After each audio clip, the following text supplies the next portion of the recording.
Hello guys and welcome back to Tech Tricks tutorial. In today's video, I'll show you how to upload a video to your Google Drive.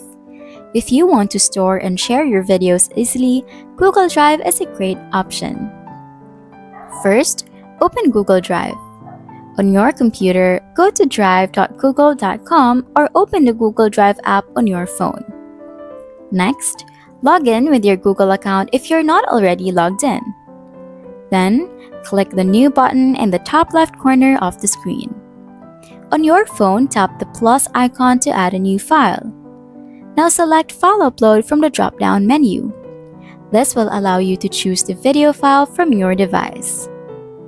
Find the video you want to upload in your File Explorer on your computer or File Manager on your phone and select it. The upload will begin automatically. Wait for the upload to finish. Once it's complete, you'll see the video in your Google Drive. You can now organize it into folders or share it with others. And that's it! Your video is now uploaded to Google Drive. You can access or share it anytime. If this tutorial helped, don't forget to like and subscribe for more tech tips. See you in the next one.